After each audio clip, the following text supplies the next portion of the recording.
All right. So this chapter is chapter 22, two factors full factorial design with replications. The analysis is very similar to what we had done before. So that way it is going to go rather fast.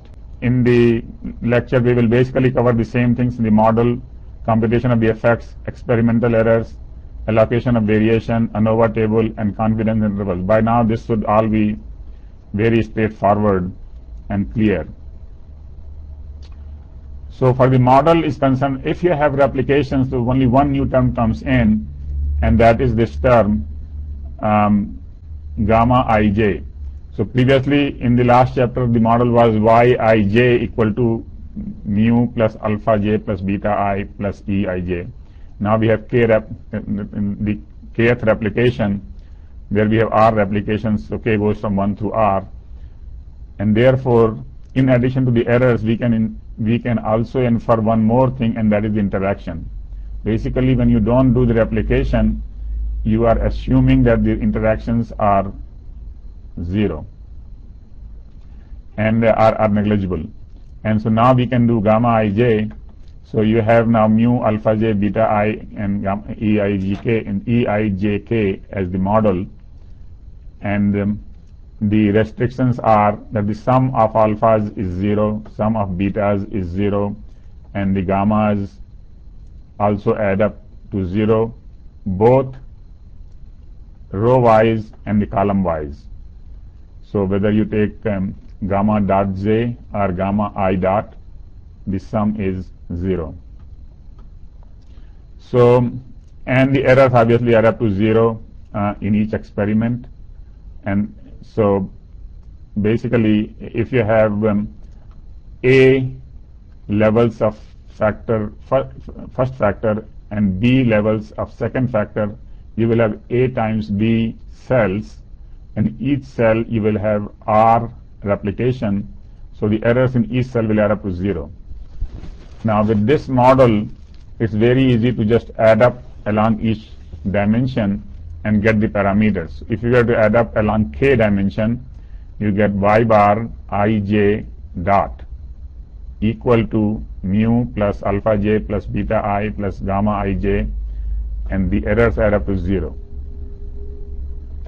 Similarly, if you were to add up now, if you were to now sum this equation along the j dimension, you will get y bar I dot dot equal to mu plus beta I, and alphas will add up to 0. If you add up the first dimension, it will come out to mu plus alpha j, and then both the gamma and the betas will come out to 0. And then if you add up along all three dimensions, you will get y bar dot dot dot equal to mu. So by solving these equations, you get mu is equal to y bar dot dot dot, alpha j is equal to y bar dot j dot, and so on and so forth, beta I equal to this much, and gamma ij equal to so much. Now, so again, it's much easier to understand from examples. I'm going to go to the examples, and then if you have a question about this, we can come back to this. So here is an example. We have 4 processors and 5 workloads. So there are a total of 20 cells or experiments as we call them, and each of them we have 3 replications. Okay, so for each cell, first thing we do is calculate the mean for the cell, and then we calculate the errors. However, before I do that, what we have to see is that the range, first of all, this is the code size, processor, and the workload, and the range is from let's see, what is the highest number here? 30,000 is the highest number, and the lowest number is 3,000 or 2,800. Let's see, anything less than that. So first of all, the range is more than 10, but also it seems that when the linear analysis was done, there were some problems. So we did the log of the code size. So that is the first thing was required. So we did the log. Now we are going to do the analysis of this particular data. So we take each cell and calculate the cell mean, and then from there we get the errors in each of the 3 observations, and then from the cell means we can get mu, alpha j, beta I, and gamma ij. So the analysis is done by following this kind of tabular format, where for each, now what we have done here is put the cell means. So for each of the rows we get the row sum, row mean for all 5 rows. Similarly, for all 4 columns we get the column sum and the column mean. Then we get the overall sum, which is either the sum of all row sums or the sum of all column sums. This will come out to the same number, 78.8463, and divided by 20 will give you the overall mean, y dot dot dot, y bar dot dot dot, and that is 3.9423. So back to this overall mean. Now we have the overall mean and we have the column mean. So we subtract the overall mean from each of the column means to get the column effects. Similarly, we have the row means. We subtract the overall mean from the row mean to get the row effects. Now that will cover some of the formulas, and let's see which formulas we have already used. Okay, so you see overall mean is equal to mu, so that is the first parameter, and the column effects are column mean minus the overall mean, and the row effects are row means minus the row overall mean. Now what we have not used is this formula for the interaction. So let's go ahead and see how that is done. Now before I go any further though, interaction, just want to make sure that everybody understands this part, how to do the row effects and the column effects and so on and so forth. And so he said that the row sums may not be correct. So let's just see, 3 plus 4 plus 4 plus 4 almost. So that should be 7 plus 4, 11 plus 3. 11 plus 3, 11 plus 4 cannot be 49. So, so this should be more like 14 divided by 4. So it looks like the row mean is correct, but the row sums are not correct. Oh, okay, so maybe what we did was we have 3 times. The row sums are 3 times what they should be there, and the column sums are actually not 3 times. So column sums are actually just, so basically we forgot to divide the row sums by 3, right? And if we do that, it will come out 16 something, and then the row mean will come out correct. So anyway, so the analysis is correct, the row sums are incorrect, and we can fix that. Actually, I will fix that later on. Good point. So now let's just do more here, and that is that an average workload on an average processor requires a code size of 10 raised to 3.94.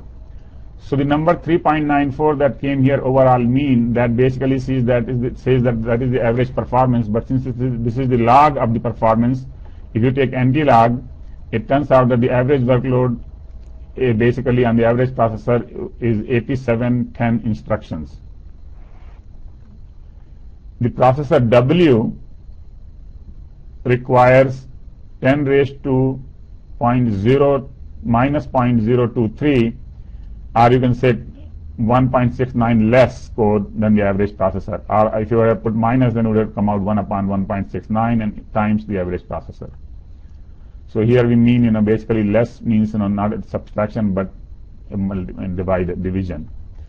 And processor X similarly requires 1.05 times less than an average processor. Now I have underlined the less here because in the book it says more. Okay, so you have to just correct that in the book. There is a typo in the book, and I have added that to the errata. So this is minus sign, and so that's why it should be less. Then the ratio of the code sizes. Now if we are to take the ratio of the 2 code sizes on W and X, that will come out minus 0.23 plus 0.02 will be total 0.21, and so that will come out 1.62. So the ratio of W and X is 1.62. Again, these two numbers are incorrect in the book. So please correct that to 10 raised to 0.21 and 1.62. Okay, so this interpretation is okay. Before I move on to the interactions, all right, so let's move on to interactions. Basically, if you subtract the column and the row effects and the overall mean from the cell mean, then you get the interaction. So that is effectively using the formula that we had there, which said the cell mean minus let's go back to that and let's double check, and we are just going to use that formula. So this is the cell mean minus the mean along the column, and this is along this rows and the overall mean. So basically we subtract these two and add the overall mean. That way basically it comes out correct, because yi dot minus y bar and then yj dot minus y bar and so on and so forth. So y bar cancels out. So if you do that, then you get these interactions. So these are the cell means. Let's just do one cell here. The cell mean is 3.84. We subtract minus 4.09, and then we subtract minus 3.7, and then we add plus 3.9. And if you do all that, then you will get minus 0.0212. Similarly for other cells. So this is how far the cell mean is from the predicted value if you did not take the interaction into account. So this is the cell mean, and one check is that the columns should add up to 0. All 4 columns individually should add up to 0, and all 5 rows should individually add up to 0. So the interpretation of this is that the workload I on processor W requires 0.02 less log code size than an average workload on processor W, or equivalently 0.02 less log code size than I on an average processor. So basically we are comparing the interaction between combination of W and I compared to an average processor on an average workload. Okay, and this is the difference from that. Now it turns out, now let's see. Now we go to the errors. Now the errors where the cell values minus the cell mean, and for each cell, for each observation actually, you can calculate the error. So we will have 20 times 3, 60 error values, and some of them are shown here. Basically you take the cell mean and subtract it from each of the observations for that cell, and you get 3 values, and they should add up to 0 as shown here. And so you get the errors, 60 errors, and then you can calculate the sum of squares of errors.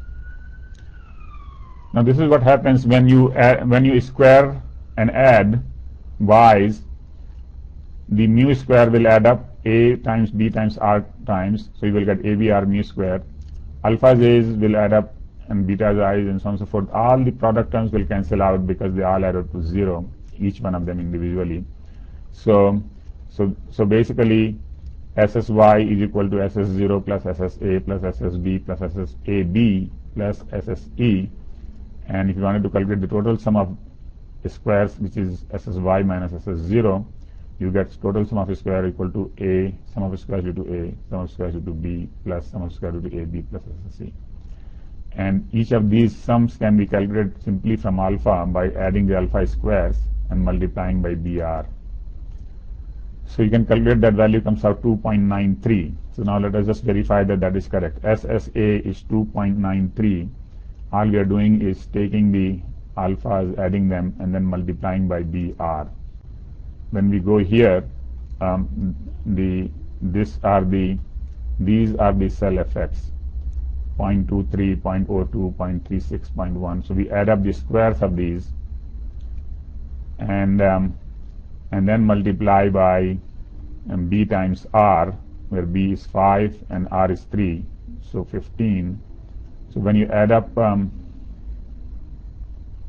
this I think it will 0.01, 0.1, 0.04 and 0.045. So this is close to 0.2 maybe, something like that, okay? And then you multiply by 15, so you get close to 0.2 times 15 would be close to 3. So now let us see how much we have here. Yeah, you have 2.93. SSA is 2.93. Similarly, you can calculate one SSB and SSAB. And SSU, you can calculate raw values by calculating the 60 error values and adding them up. SST you can calculate from SSY and SS0, and so that comes out, and check that these things add up to 4.44, and then you take the percentages, and then it says SSA is 65.96, SSB is 29, SSAB is 3.48, and errors are only 0.66%. So there are two good news here. One is that the errors are very small. Second thing is even interactions are less than 5%. So basically this is a pretty good model, and it gives and the main effects are significant. We can check that out statistically by doing the F test as before. So first we calculate the degrees of freedom. So A has A minus 1 degrees of freedom, B has B minus 1 degrees of freedom, the interactions have A minus 1 times B minus 1 degrees of freedom, and the errors have AB times R minus 1 degrees of freedom. So for each of them we calculate the MS mean square. So SSA divided by A minus 1 gives you MSA, SSB divided by B minus 1 gives you MSB, and SSE divided by the degree of freedom gives MSE, and similarly SSAB divided by this degree of freedom A minus 1 times B minus 1 gives MSAB. Now the ratio of MSA to MSE would follow a F distribution with numerator degrees of freedom equal to A minus 1, which is the degree of freedom for MSA, and the denominator degrees of freedom equal to AB R minus 1. Similarly, MSB upon MSE will follow F distribution with B minus 1 degrees of freedom and AB R minus 1 degrees of numerator and denominator degrees of freedom. And MSAB upon MSE will follow this kind of F distribution. So you can do a analysis of variance table, and in the first column you put the factors and the observations symbols, and then you put the sum of squares values in the second column. Then you do the percentage variation, degrees of freedom, and then the mean squares in the successive columns, and then you take the ratio of these mean squares to MSE, and you get F values from the table. And again you have to read 1 minus alpha, so if you are doing 90 percentile you will read 0.9 and not 0.95 with given degrees of numerator and the number of degrees of freedom from the F table. And if the calculated values are larger than the table values, then this is significant, statistically significant. So let's do that example. We have the processor's workloads, interactions, and the errors. Sum of squares we just calculated 4.44, 2.93, and so on and so forth. Percentage we also calculated before, which is same. Degrees of freedom are now written down.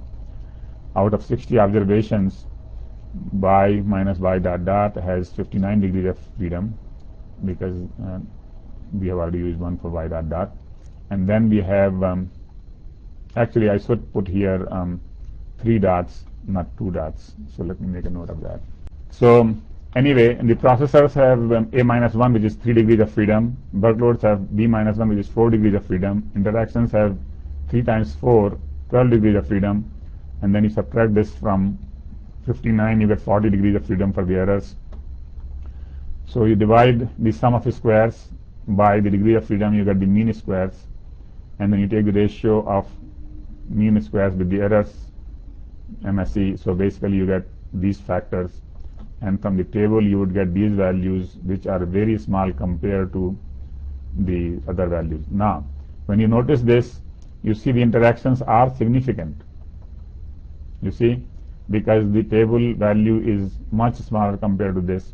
But as I said before, while they are statistically significant, they are practically not important because they are less than 5%. And in most practical situations, you would say, well, I really don't want to have that much complication just for 5% more accuracy. But if you want to, you can go ahead and do that. But basically, statistically, they are significant.